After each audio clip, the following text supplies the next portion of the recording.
The Greeks shaped bronze statues so well, they seem to breathe. They compose great orations, and measure the heavens so well, they can predict the rising of stars. But you, Roman, remember your great arts, to govern the peoples with authority, to establish peace under the rule of law, to conquer the mighty, and show them mercy once they are conquered. Rome brings its might upon the Greeks. Slowly, but inexorably, the superpower takes control of the entire Hellenistic world, making it part of the sprawling superstate. It came, however, as some argue, not as a ruthless conqueror, but as an assimilator, with open arms to accepting the maintenance of local customs and the final amalgamation of Latin and Greek cultures. One curious melting pot happened when Greek coinage was taken over by the Roman newcomers. The Greek system worked so well locally, the Romans did not impose their system, instead choosing to give it their own visual and propagandistic treatment. And this is what we'll look at today on the 4th episode of the Tetradrachma.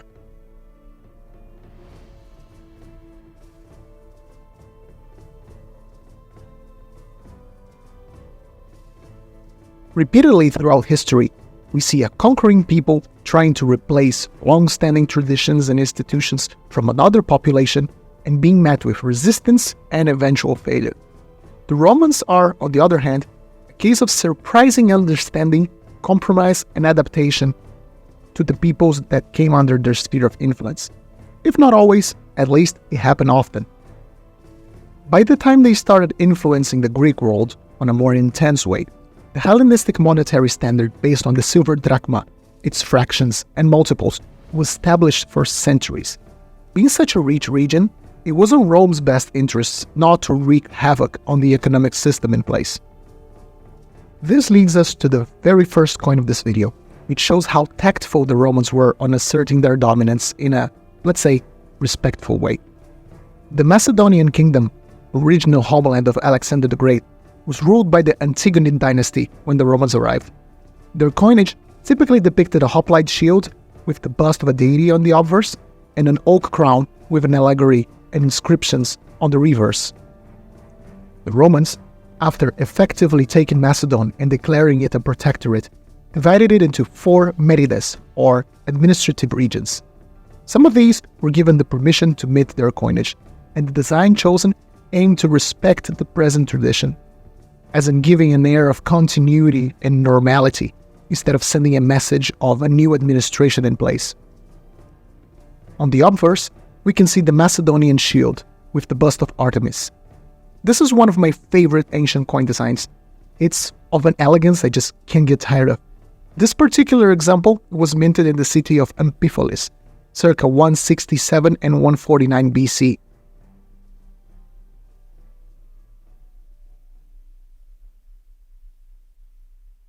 The reverse keeps the oak crown, just like the previous issues, with the club of Hercules dividing the central legends, which translate roughly to, from the first Macedonian Medes. It also has a series of monograms and control marks all over it, used to control and manage the coin issues by the mints.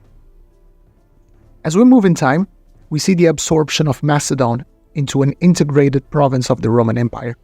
The region became a staging area for the Romans to project their power on the easternmost parts of the Greek world, and started to recruit local mercenaries to supplement their own forces. The 1st century BC saw the Romans getting in conflict with the Thracians and with Mithridates VI of Pontus. Rome typically paid their own troops with the well-known Republican denarius, but on a show of tactful politics, they decided to pay their mercenaries with a new, locally minted tetradrachm every Macedonian could see, recognize, and accept as one of their own coins. Let's look at this curious example, minted in Thessalonica around 90 BC. On the obverse, we can see the legend saying, "From the Macedonians," even though it was minted by a Roman authority, with the bust of Alexander the Great. Once again, a very intelligent choice of design, respecting the locals and avoiding any distasteful designs to be inserted. The reverse finally makes a reference to the Roman authority in charge. We have a laurel crown around the central features, and the name of the financial authority responsible for minting of this coin, a questor called aesilas. So you can notice 3 objects under the name. These are a cista mystica, a basket used on religious ceremonies, the Club of Hercules, and the cella, the seat senators used on meetings. These 3 objects, one of mystical nature, one with militaristic and powerful connotations, and the last one of a more political tone, are a very gentle but quite strong statement of power by the Romans over the Greeks. Notice how the icons of supernatural power, military power, and political power are next to the Roman side of the coin, not on Alexander's side. One could say I'm exaggerating this fact, but I would argue these are displays of soft power, and examples like these are a trademark of Roman coinage on foreign territories. As time went on, and Rome went from a republic to an empire, the region of Asia Minor has always been a hotspot for commerce and used its own type of tetradrachm, called a Christophorus. Augustus, the first Roman emperor, issued fantastic coins throughout his reign. I believe many of his pieces were masterpieces of state propaganda, passing very complex messages with minimal use of words and simple visuals. This particular Christophorus, struck at Ephesus around 27 BC and 14 AD, different from the previous coins I've shown, doesn't make much of an effort to appease locals. Augustus is the uncontested leader, and the idea is very clear. Rome is the hegemonic power now. On the obverse, we can see a simple bust of the man in charge, Augustus, with the legends Imperator Caesar. If you collect Roman coins, you typically see tons of titles and very long legends on most of them. Augustus, however, it's always very to the point, resulting on some very elegant coins with minimal designs. The reverse features the legends Augustus, and the Capricorn, the half-goat, half-sea creature that symbolizes the astrology sign. The Capricorn is very common on the coinage of Augustus, which is actually odd, considering Augustus is supposed to be a Libra. Theories point to the fact maybe his moon sign might have been Capricorn, and he capitalized on that as the Romans considered those born under the sign to be austere, competent, and diligent leaders. The Capricorn can be seen holding a cornucopia, the horn of plenty, which is quite adequate for one of the wealthiest regions of the empire. The next tetradrachm represents a significant jump on time, more than 200 years. The city of Antioch in the province of Syria was the 3rd largest city of the empire. The great commercial port that connected Rome to the Eastern Silk Road, as well as the staging area for many campaigns against Rome's eastern enemies, such as the Parthians and the Sassanids. If you are curious about getting your first provincial tetradrachm, these represent some of the most abundant and affordable options out there. Struck under Philip the Arab at around 249 AD, this tetradrachm is of clear imperial style, which implies it was minted to pay for Roman public employees or supposed to be shipped to the frontier to pay for the many legions stationed there to keep the border safe. On the obverse, we can see the bust of Philip, with the legends that translate to Imperator Caesar Marcus Julius Philippus Augustus, Philip's full imperial title.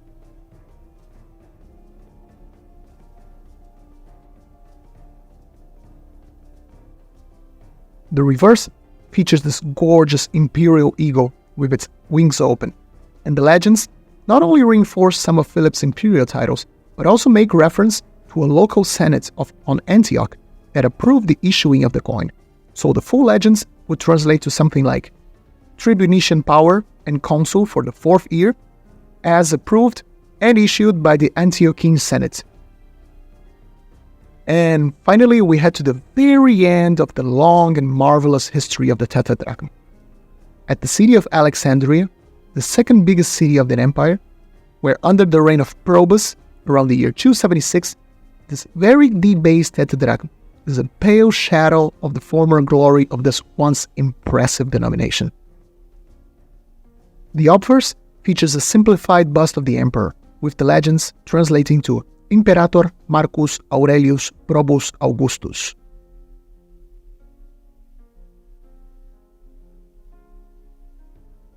The reverse is quite interesting for a couple of reasons. First, we can see this coin was used as an ornament at some point in the past. I love these kind of marks that show the past of a coin. In this case, it must have been fastened to some piece of clothing, as to show the bust of the emperor forward. Maybe someone who particularly liked the Emperor Probus just used this in their uniform or their armor. If we ignore the central hole for a second, the actual allegory on the reverse features Dikeosine, quite an unusual figure on coins. She was the incarnation of honesty, fair dealings, and good conduct on daily life. Since such a coin would only be able to purchase everyday goods, we could see this allegory here as a friendly reminder of the state to its citizens. Something like, be nice to your neighbor, don't cheat anyone, be fair and just, and all of the blessings of the gods shall be upon you.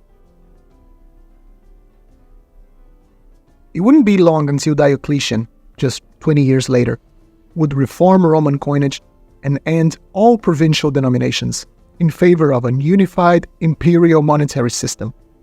After 800 years of history and countless works of art in coin form, the Tetradrachm would finally go out of circulation, having its last member of the family be nothing but a simple, humble bronze coin.